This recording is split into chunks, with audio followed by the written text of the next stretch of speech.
Hello students, welcome to my YouTube channel. 8th class का आज हम 9 चैप्टर पहले करेंगे।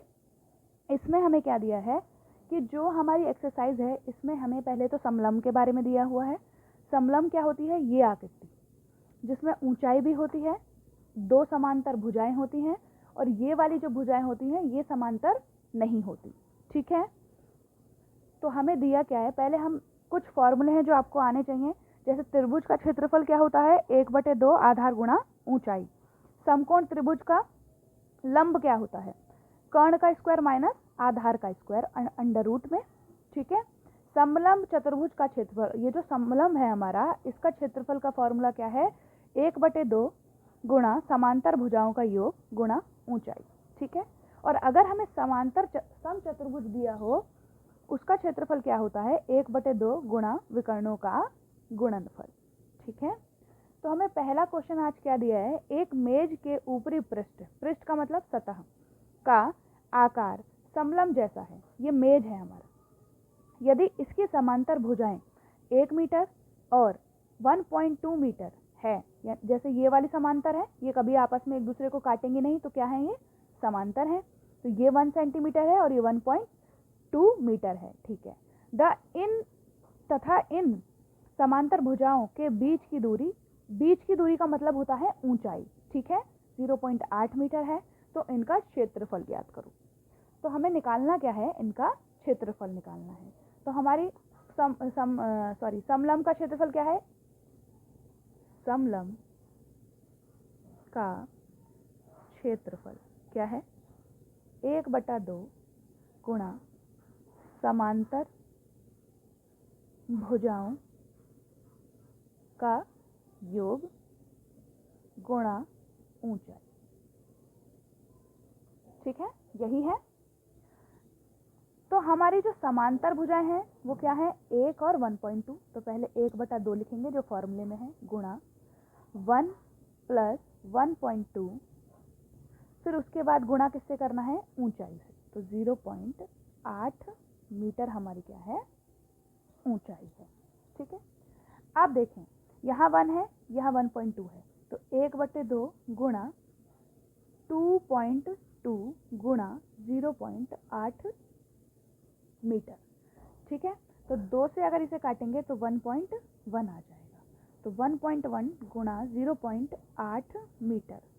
8 एकम 8 और 8 एकम 8, एक डिजिट के बाद पॉइंट है, एक डिजिट के बाद पॉइंट है, तो यहाँ पॉइंट और यहाँ 0 और यहाँ मीटर का स्क्वायर। ठीक है, ये हमारा पहला क्वेश्चन था। आगे बढ़ते हैं। दूसरा क्वेश्चन हमें क्या दिया है? एक समलंब का क्षेत्रफल 34 सेंटीमीटर है, स्क्वायर है, और इसकी ऊंचाई 4 सेंटीमीटर है। समांतर भुजाओं में से एक 10 सेंटीमीटर लंबाई है, दूसरी समांतर भुजा की लंबाई ज्ञात करो। कहने का मतलब है एक समलंब दिया हुआ है। ठीक है, इसकी एक समांतर भुजा कितनी है? 10 सेंटीमीटर। ये भुजा हमें निकालनी है और ऊंचाई हमें कितनी दी है? 4 सेंटीमीटर। और इसका हमें क्या दे दिया है? क्षेत्रफल दे दिया है। ठीक है, तो समलंब का क्षेत्रफल कितना है? 34 सेंटीमीटर स्क्वायर।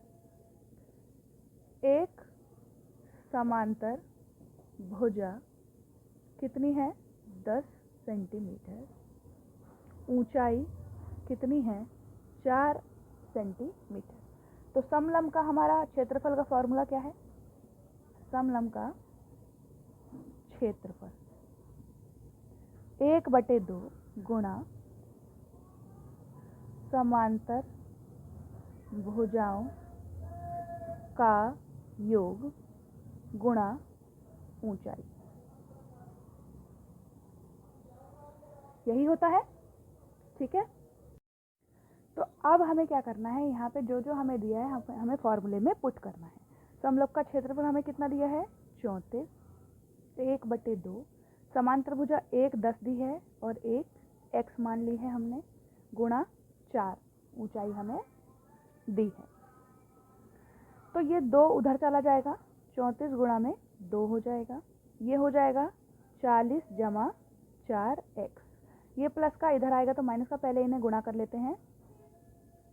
-4 40 बराबर 4x, तो ये हो जाएगा, इसमें से ये गया 28 बचेगा 4x, x बराबर है 28/4, यानी कि x की वैल्यू यानी कि ये वाली जो भुजाएं हमारी कितनी हो गई 7 सेंटीमीटर। ठीक है। तीसरा क्वेश्चन हमें क्या दिया है, एक समलंब के आधार के खेत ए बी सी डी की बाड़ की लंबाई 120 सेंटीमीटर है। ठीक है। यदि बी सी यानी कि बी और सी ये कितना है 48 सेंटीमीटर, सी डी यानी कि ये कितना है 17 सेंटीमीटर, और ए डी ए और डी कितना है 40 सेंटीमीटर, तो खेत का क्षेत्रफल ज्ञात कीजिए। भुजा ए बी समांतर भुजाओं ए डी और बी सी पर लंब है, यानी कि यहाँ पर हमारा क्या बन रहा है समकोण त्रिभुज बन रहा है। ठीक है, तो इसे हम सॉल्व करते हैं, आगे बढ़ते हैं। तो अब हमें समलंब का अगर क्षेत्रफल निकालना है तो हमें क्या क्या चाहिए, समांतर भुजाओं का योग और ऊंचाई चाहिए। तो ऊंचाई हमारे पास नहीं है, पर उसने बताया है कि ये चारों भुजाओं का अगर हम योग करें तो हमारा कितना होता है, टोटल लंबाई कितनी है 120 मीटर है। ठीक है, ये मीटर है, आप सेंटीमीटर मैंने गलती से लिख दिया है। ठीक है, तो अगर हम टोटल में से इन तीनों को माइनस कर दें तो हमारी इसकी ऊंचाई निकल आएगी। तो लिखेंगे बाड़ की लंबाई बराबर 120 मीटर, बाकी कितने हैं 40 जमा 17 जमा 48 जमा x बराबर है 120 मीटर। x को नहीं छोड़ेंगे 120, ये कितने हो गए इनको जोड़ लेते हैं 48 17 और 40, ये हो गए हमारे 15 105, यानी कि x बराबर 120 माइनस 105, तो x हमारा कितना हो जाएगा 5 मीटर, यानी कि ऊंचाई हमारी कितनी आ गई 15 मीटर हमारी क्या आ गई ऊंचाई आ गई। अब तो हम समलंब का क्षेत्रफल निकाल ही सकते हैं। तो लिखेंगे समलंब का क्षेत्रफल बराबर 1/2 समांतर भुजाओं का योग गुणा ऊंचाई। तो 1/2 समांतर भुजाएं क्या है 48 जमा 40 गुणा ऊंचाई कितनी निकाली हमने 15, तो ये हो जाएंगे हमारे 1/2 गुणा 88 गुणा 15, 2 से काटेंगे 44, अब 44 गुणा 15 करेंगे, तो 44 गुणा 15, 15 चौके 60 की 6, 15 चौके 60 और 6 66, यानी कि 660 मीटर स्क्वायर हमारा क्या हो जाएगा समलंब का क्षेत्रफल हो जाएगा। ठीक है। फोर्थ क्वेश्चन में हमें क्या दिया है, एक चतुर्भुज आकार के खेत का विकर्ण, ये क्या होता है हमारा विकर्ण कितना है 24 सेंटीमीटर है, और शेष सम्मुख शीर्षों से इस विकर्ण पर खींचे गए लंब, लंब क्या होते हैं 90 डिग्री का कोण होता है। ठीक है, ये मीटर है, मैं सेंटीमीटर लगा देती हूँ, ये मीटर है। ठीक है, तो हमें ये दिए हुए हैं लंब और इनकी ऊंचाई भी हमें दे रखी है, ये 13 है ये 8 है, और हमारा विकर्ण क्या है 24। ठीक है, तो हम पहले इस चतुर्भुज को नाम दे देते हैं ए बी सी डी। तो अगर हम पढ़ें तो हमने फॉर्मूले क्या क्या पढ़े थे, एक तो समलंब चतुर्भुज पढ़ा है, एक समांतर चतुर्भुज का फॉर्मूला पढ़ा है, और त्रिभुज का फॉर्मूला पढ़ा है। तो हम क्या करेंगे पहले त्रिभुज निकाल लेते हैं कि ये वाले त्रिभुज को अलग कर लेते हैं और ये वाले त्रिभुज को अलग कर लेते हैं। ठीक है, तो त्रिभुज ए बी डी में त्रिभुज ए बी डी का क्षेत्रफल, क्षेत्रफल क्या होता है त्रिभुज का 1/2 आधार गुणा ऊंचाई। ठीक है, तो ऊंचाई क्या है यहाँ पर 13 और आधार क्या है यहाँ पर 24। ठीक है, तो हमारा 1/2 आधार क्या है 24, ऊंचाई क्या है 13, तो ये हो जाएगा 12 गुणा में 13, 12 तिया 36 की 3, 12 एकम 12 और 3 15 सेंटीमीटर मीटर स्क्वायर। ठीक है, अब क्या बचा त्रिभुज BCD में, त्रिभुज BCD का क्षेत्रफल बराबर है 1/2 आधार गुणा ऊंचाई। ठीक है, तो 1/2 आधार कितना है 24 ही है, ऊंचाई कितनी है 8, 2 से काटेंगे 4 बार में, ये हो गया 24 गुणा 4, 4 चक 16 की 1, 4 दूनी 8 और 1 9 सेंटीमीटर मीटर स्क्वायर। ठीक है, तो अब हम चतुर्भुज का निकाल सकते हैं, ये त्रिभुज निकल गया, ये त्रिभुज निकल गया, दोनों को जोड़ देंगे तो चतुर्भुज का आ जाएगा। तो चतुर्भुज ABCD का क्षेत्रफल बराबर है त्रिभुज ABD का क्षेत्रफल जमा त्रिभुज BCD का क्षेत्रफल। ये कितना है 156 मीटर स्क्वायर जमा ये कितना है 96 मीटर स्क्वायर। तो 6 और 6 कितने हो गए 12 की 1, 9 और 5 14 और 1 15 की 1, 252 मीटर स्क्वायर हमारा क्या हो जाएगा समलंब इसका चतुर्भुज का क्षेत्रफल हो जाएगा। ठीक है, आगे बढ़ते हैं। तो अब हमें पांचवा क्वेश्चन क्या दिया है, किसी सम चतुर्भुज के विकर्ण 7.5 सेंटीमीटर एवं 12 सेंटीमीटर है, इनका क्षेत्रफल ज्ञात करो। तो किसी भी सम चतुर्भुज का क्षेत्रफल निकालने के लिए हमारे पास विकर्ण होने चाहिए, जो कि हमारे पास हैं। तो हम क्या करेंगे फॉर्मूले में पुट करेंगे 1/2 विकर्ण क्या है 7.5 गुणा 12 ब्रैकेट। तो 7.5 को 12 में जोड़ेंगे तो ये हो जाएगा हमारा 19.5। ठीक है, तो अगर हम यहाँ से ये हटा दें, यहाँ बना दे 10, तो ये हो जाएगा हमारा 2 को 10 से करेंगे 20 हो जाएगा।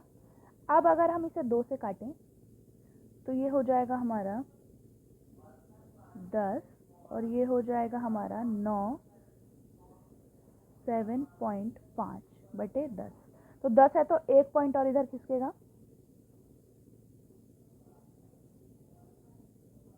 ये हमारा क्या हो जाएगा क्षेत्रफल हो जाएगा। हमने क्या किया इन दोनों को गुणा किया, माफ कीजिएगा इन्हें गुणा करना था, हमने कर दिया प्लस। रुकिए 7.5 गुणा 12, 12 पंजे 60 की 6, 12 सत्ते 84, 84 और 6 कितने हो गए हमारे 90। यहाँ पॉइंट लगेगा क्योंकि 1 पॉइंट है, तो यानी कि 90। ये आप काट दीजिएगा, सॉरी। तो 1/2 गुणा 90, इसको इससे काटेंगे तो आएगा 45 सेंटीमीटर स्क्वायर। ये हमारा क्या हो जाएगा, यहाँ पर हमें गुणा करना था, मैंने प्लस कर दिया था, ये गलत है, तो आप सिर्फ ये उतारिए और ये। ठीक है, क्वेश्चन नंबर 6 में हमें दिया है एक सम चतुर्भुज का क्षेत्रफल ज्ञात कीजिए जिसकी भुजा 6 सेंटीमीटर, कोई भी भुजा ले लीजिए, इसको ले लेते हैं 6 सेंटीमीटर और शीर्ष लंब 4 सेंटीमीटर। ये हमारा शीर्ष लंब है जिसमें 90 डिग्री का कोण बनता है, ये कितना है 4 सेंटीमीटर। इसी को हम क्या बोलते हैं ऊंचाई। यदि एक विकर्ण की लंबाई 8 है, ये जो हमें विकर्ण दिया है ये कितनी है 8 सेंटीमीटर है, तो हमें क्या निकालना है सम चतुर्भुज का एक तो क्षेत्रफल निकालना है और दूसरे विकर्ण की लंबाई निकालनी है। लेकिन जैसे कि हम यहाँ से कोई विकर्ण खींचे यहाँ तक, उसकी लंबाई निकालनी है और सम चतुर्भुज का क्षेत्रफल निकालना है। अब सम चतुर्भुज का जो क्षेत्रफल होता है वो होता है 1/2 विकर्ण का गुणनफल। अब दिया तो हमें एक ही विकर्ण है, तो हम ये फॉर्मूला तो लगा नहीं सकते, तो हम क्या करते हैं कि हम लगाते हैं त्रिभुज का क्षेत्रफल। अगर हम इस त्रिभुज की बात करें, अगर इस त्रिभुज का हम निकाल दें क्षेत्रफल, तो इस त्रिभुज का क्षेत्रफल इस त्रिभुज के बराबर होगा, क्योंकि ये एक समचतुर्भुज है, इसकी सारी भुजाएं समान होती है। जैसे ये 6 है तो ये भी 6, ये भी 6, ये भी 6 होगी। ठीक है, तो इस त्रिभुज का क्षेत्रफल और इस त्रिभुज का क्षेत्रफल समान होगा, तो हम क्या करते हैं, इस त्रिभुज का क्षेत्रफल निकालकर 2 से गुणा कर देते हैं, तो दोनों का आ जाएगा। तो लिखेंगे सम चतुर्भुज का क्षेत्रफल बराबर है त्रिभुज DAB का क्षेत्रफल गुणा 2। तो लिखेंगे 2 गुणा त्रिभुज का क्षेत्रफल क्या होता है, 1/2 आधार गुणा ऊंचाई। तो 1/2 गुणा 2 गुणा 1/2 गुणा आधार कितना है 6 गुणा ऊंचाई कितनी है 4। 2 से 2 कट गया, 6 चौक 24 सेंटीमीटर स्क्वायर हमारा क्या आ गया, समचतुर्भुज का क्षेत्रफल आ गया। ठीक है, अब हमारे पास क्षेत्रफल दे रखा है तो हम दूसरा विकर्ण निकाल सकते हैं, क्योंकि समचतुर्भुज का फॉर्मूला क्या है क्षेत्रफल का, सम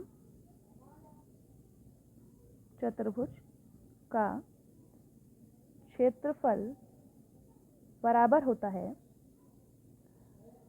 1/2 विकर्णों का गुणनफल। ठीक है, तो 1/2 विकर्ण 1 कितना है 8 है, और हमने क्षेत्रफल कितना निकाला है 24, तो ये बराबर में आ जाएगा, और इधर हम x लिख देते हैं।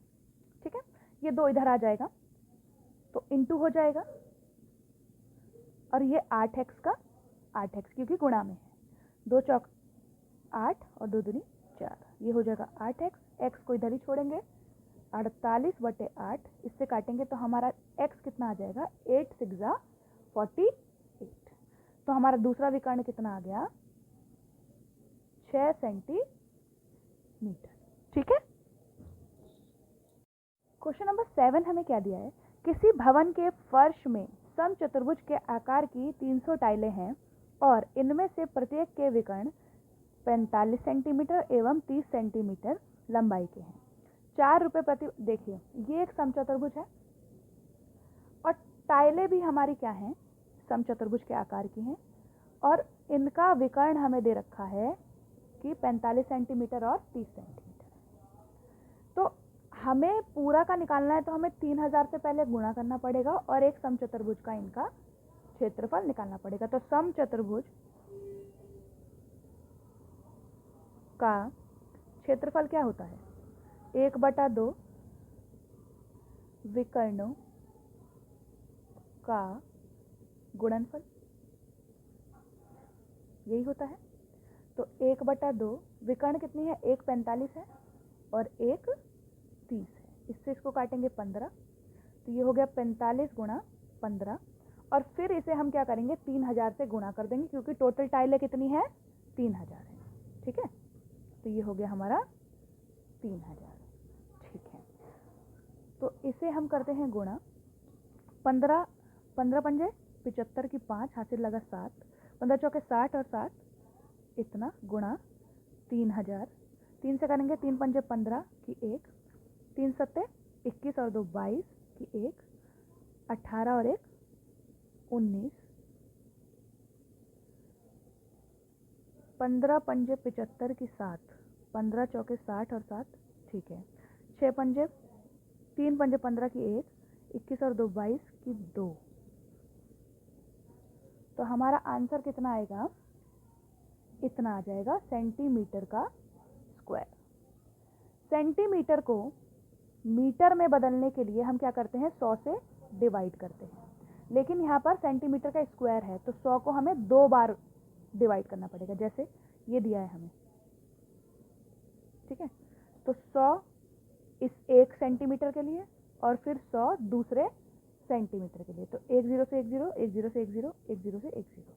अब 1 0 नीचे बचा तो हमारा आंसर क्या हो जाएगा 202.5 मीटर का स्क्वायर, क्योंकि हमें जो वे निकालना है फर्श पर पॉलिश करने का वो हमारा किस में दे रखा है, मीटर में दे रखा है, इसलिए हमने इसे मीटर में चेंज किया है। ठीक है, अब हमें क्या करना है, वे निकालना है, तो हम वे निकाल देते हैं।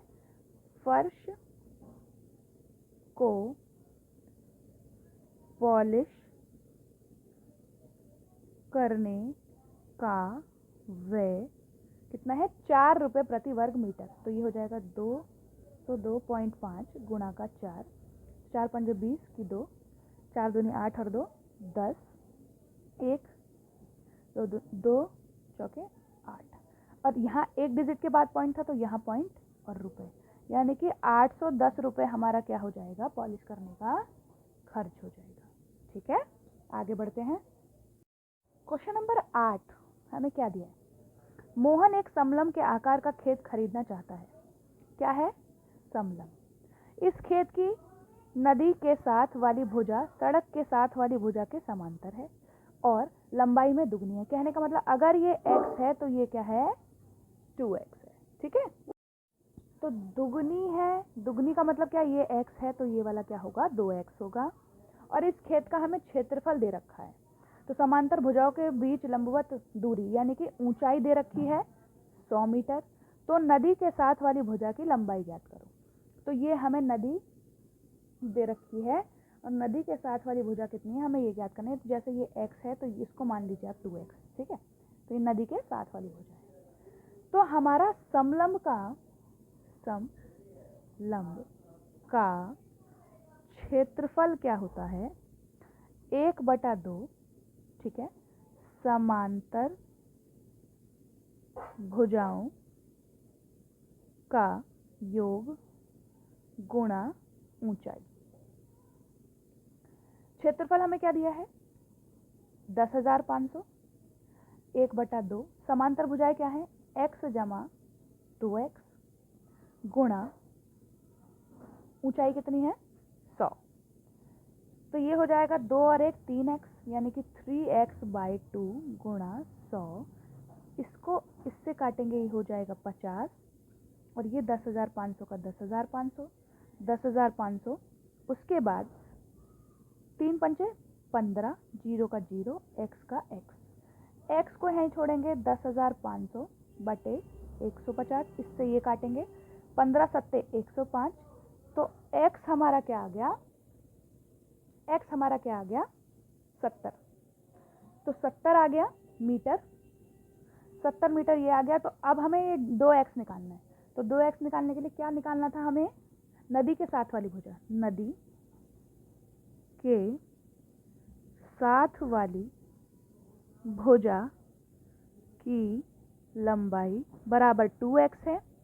तो 2 गुणा 70 मीटर, ये हो जाएगा 140 मीटर हमारा आंसर। ठीक है, 8 क्वेश्चन हम कर चुके हैं। अब आगे बढ़ते हैं। क्वेश्चन नंबर 9 हमें दिया है, एक ऊपर उठे हुए चबूतरे की ऊपरी पृष्ठ अष्टभुज के आकार की है। ये हमारा क्या है, अष्टभुज। इसकी कितनी भुजाएं हैं, 8। जैसा कि आकृति में दर्शाया गया है, अष्टभुज पृष्ठ का क्षेत्रफल हमें ज्ञात करना है। तो हमारे अष्टभुज में क्या होता है कि जो भुजाएं होती हैं वो बराबर होती हैं, यानी कि ये 5 है तो ये भी 5, ये भी 5, ये भी 5, ये भी और ये भी।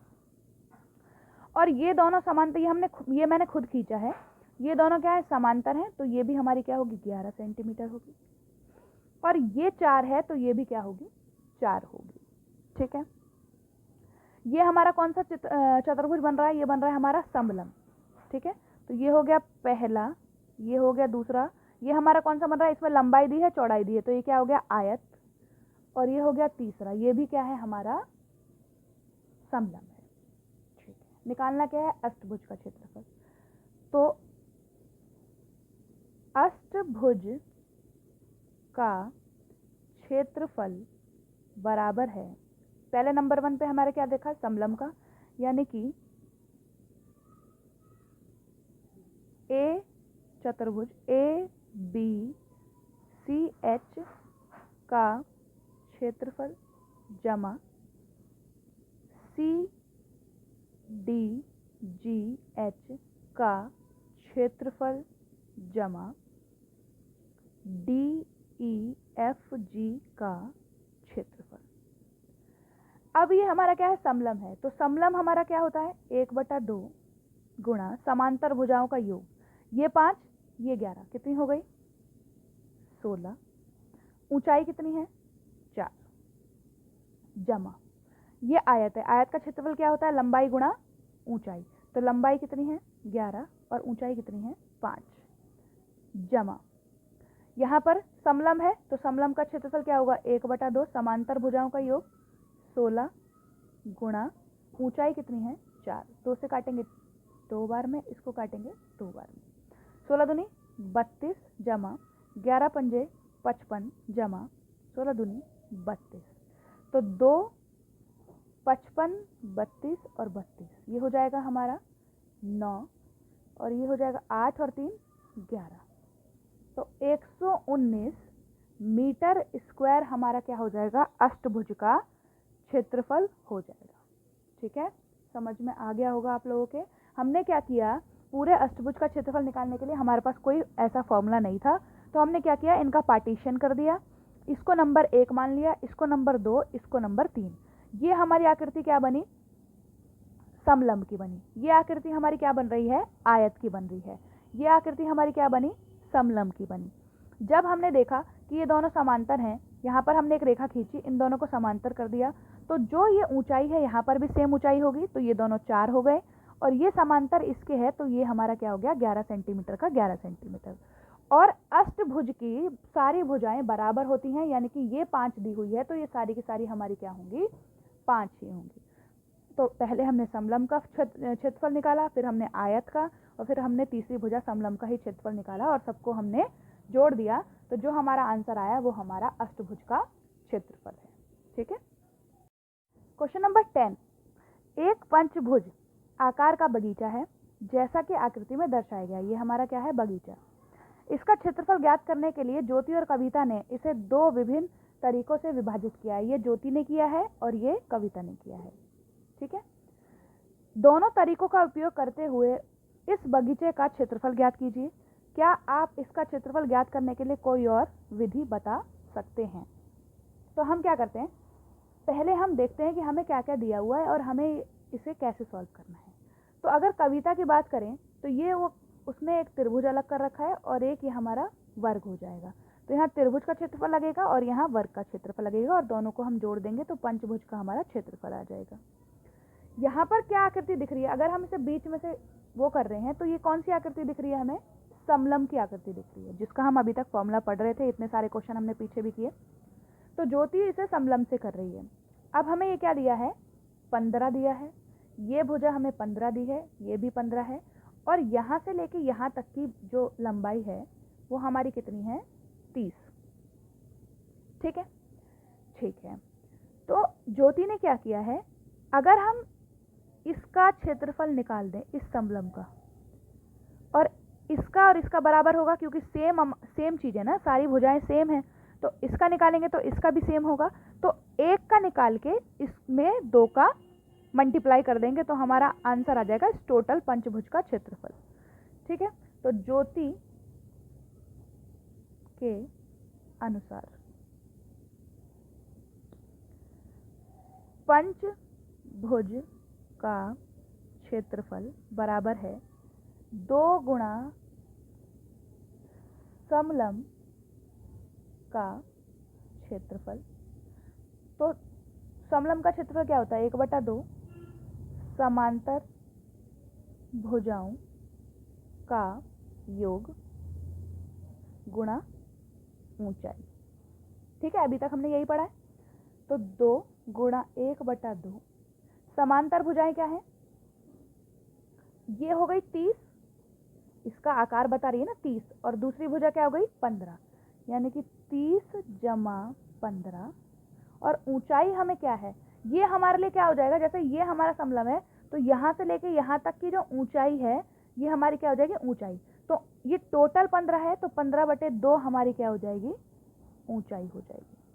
अगर 15 का आधा कर देंगे तो यहाँ से लेके यहाँ तक की वैल्यू हमें मिल जाएगी, तो यानी कि 15/2। तो 2 से 2 कट गया, ये हो जाएगा हमारा 45 गुणा 15/2। ठीक है, ठीक है। तो हम 15 पंजे 75 की 7, 15 चौके 60 और 7, ये हमारा क्या हो जाएगा, इसका हमारा क्षेत्रफल हो जाएगा। अगर इसे पॉइंट में हमें आंसर निकालना है तो 2 से अगर इसे भाग दे देंगे तो 3 3 7.5 मीटर में दे रखा है या सेंटीमीटर में? सेंटीमीटर में। तो सेंटीमीटर स्क्वायर हमारे पंचभुज का क्षेत्रफल हो जाएगा। ठीक है, ये हमने किसके अनुसार किया? ज्योति के अनुसार। अब हम करेंगे कविता के अनुसार। तो कविता के अनुसार ये 15 है, ये भी 15 है, और ये हमारा टोटल क्या है? 30 है। तो यानी कि इसकी ऊंचाई क्या हो जाएगी? 15 सेंटीमीटर। ये टोटल 30 है, ये आधा वाला 15 है, तो 30 में से 15 का कितना बचेगा? 15। और यहाँ से लेके यहाँ तक 15 है, तो ये यहाँ से लेके यहाँ तक भी 15 होगा। यानी कि ऊंचाई और आधार पंचभुज का क्षेत्रफल बराबर है त्रिभुज का क्षेत्रफल जमा वर्ग का क्षेत्रफल। तो त्रिभुज का क्षेत्रफल क्या होता है? 1/2 आधार गुणा ऊंचाई जमा वर्ग का क्षेत्रफल क्या होता है? भुजा का स्क्वायर। 1/2 आधार कितना है हमारा? 15। ऊंचाई कितनी है? 15 जमा 15 का स्क्वायर, क्योंकि इसकी भुजा क्या है? 15 ही है। तो 1/2 15 को 15 से गुणा करते हैं तो 225 आता है, जमा 225। ठीक है, तो ये 225/2 जमा 225। इसको इससे अगर काटें तो 112.5 प्लस 225 आएगा।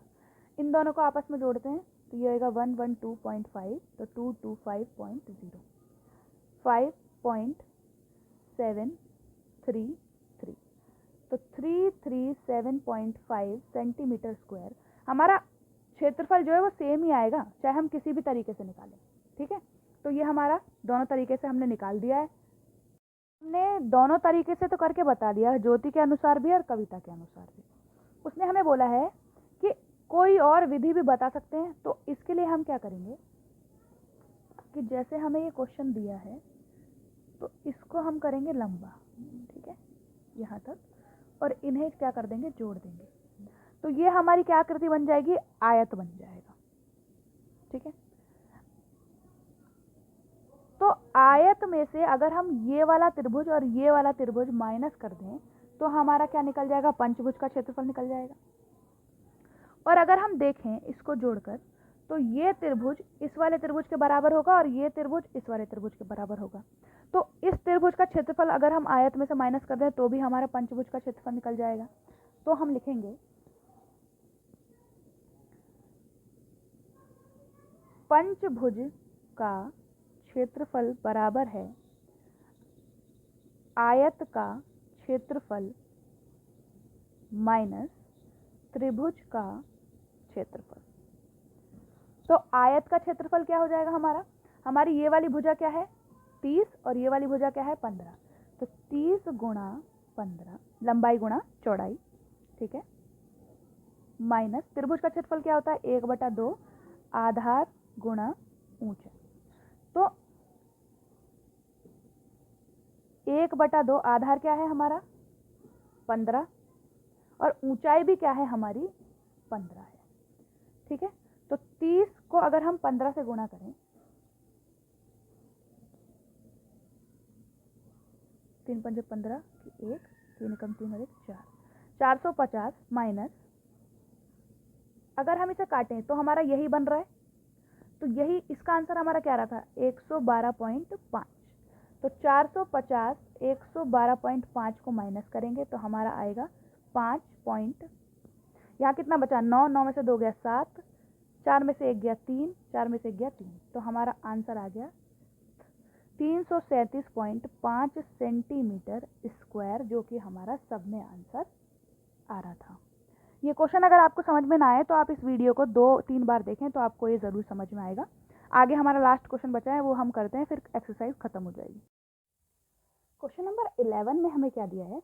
संलग्न फ्रेम के आरेख की बाहरी एवं अंतःविमाएं 24 और 28 हैं एवं 16 और 20 हैं। यदि फ्रेम के प्रत्येक खंड की चौड़ाई समान है तो प्रत्येक का खंड ज्ञात कीजिए। बोल रहा है कि चौड़ाई क्या है, फ्रेम की सबकी समान है। चौड़ाई का मतलब क्या है, ऊंचाई। ठीक है, जैसा कि हमें दिया है ये हमारा क्या है 28 है और यहाँ से लेके यहाँ तक क्या है 20 है। तो यानी कि ये और ये बचा हुआ क्या हो गया हमारा 8 होगा। ठीक है, 20 में से 8 गया तो कितना होगा, 28 में से 20 गया कितना होगा 8 बचेगा।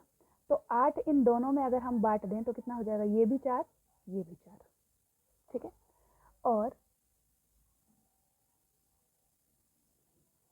ये भी 4 ये भी 4,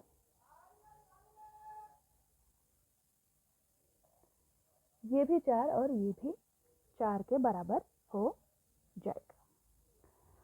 ठीक है, क्योंकि यहाँ पर 24 है, यहाँ 16 है, 24 में 16 गया 8 बचेगा, तो ये भी 4 ये भी 4 और ये भी 4 ये भी 4। तो हम क्या करते हैं, एक एक करके आकृतियां बना लेते हैं। ठीक है, तो ये हमारी पहली, ये दूसरी, ये तीसरी, ये चौथी। तो पहली का निकालेंगे अगर, तो ये हमारे किस तरीके की आकृति बन रही है, समलंब की आकृति। तो लिखेंगे समलंब का क्षेत्रफल बराबर है 1/2 समांतर भुजाओं का योग गुणा ऊंचाई।